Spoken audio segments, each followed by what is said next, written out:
नाज़रीन मेहरान टीवी में भलीकार बारह मुबशर सोलंगी आऊं पेरिया गुल सबका पेरी एक नजर हेडलाइंस ते।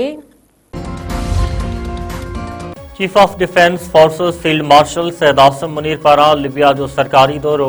फील्ड मार्शल जे लिबियन फौज के कमांडर इन चीफ और डिप्टी कमांडर इन चीफ से मुलाकात। गडियल दिलचस्पी के मामलों इलाइक़ाई सिक्योरिटी ते ख़यालन की डेवट। मुलाकात में बेतरफ़ो दिफाई और अस्करी तावन वधाइण के हवाले से पिण ॻाल्हि ॿोल। ISPR मूजिब फील्ड मार्शल के लिबियन फौज के दस्ते पारां गार्ड ऑफ ऑनर पेश किया वियो। गडियल क़ौमुन अफ़गान तालिबान की अफ़गान सरजमीन दहशतगर्दी लाइ इस्तेमाल न थियण जी दावा रद्द करे छॾी। सलामती काउंसिल में पेश कयल रिपोर्ट में चयो वियो आहे त दाइश, खुरासान, TTP, अल-क़ाइदा ऐं ॿिया ग्रुप अफ़गानिस्तान में सरगर्म आहिनि। उहे ग्रुप ॿियनि मुल्कनि में हमलनि जी मनसूबाबंदी पिण करे रहिया आहिनि। रिपोर्ट में वधीक चयो वियो आहे त अल-क़ाइदा जा तालिबान सां वेझा लॻापा आहिनि। सभ खां वॾो ख़तरो TTP आहे। TTP अफ़गान पनाहगाहनि मां कार्रवाइयूं करे रही आहे। TTP के अफ़गान तालिबान खां लॉजिस्टिक और ऑपरेशनल मदद मिलंदी रही है। परॾे खाते के तर्जमान ताहिर हुसैन इंद्राबी चयो आहे त भारत सिंध तास मुआहदे की भञकड़ी कई। मुआहदे की भञकड़ी की मज़म्मत कयूं था।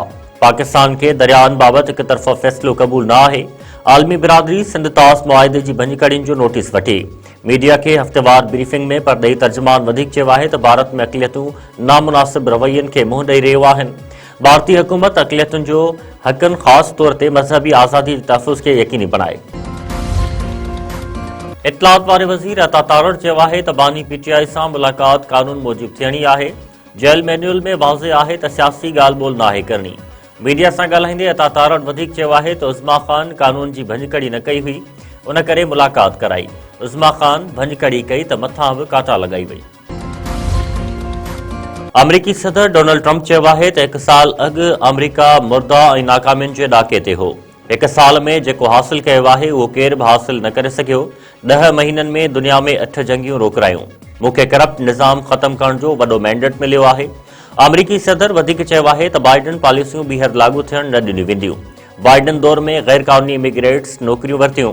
हाणे नौकरियूं अमरीका में पैदा थींदड़नि खे मिलंदियूं।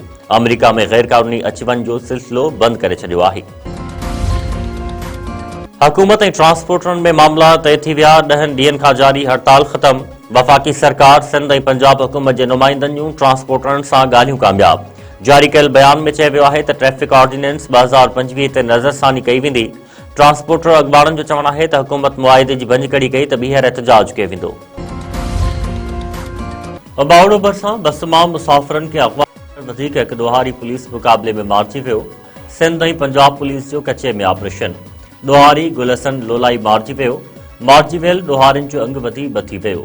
बस मां मुसाफ़िरनि खे अगवा करण जो सरकार जे फ़रियाद ते केस दाख़िल। खंबड़ा थाणे ते दाख़िल केस में 24 सुञातल ऐं 4 नामालूम माण्हुनि मथां केस दाख़िल कयो वियो।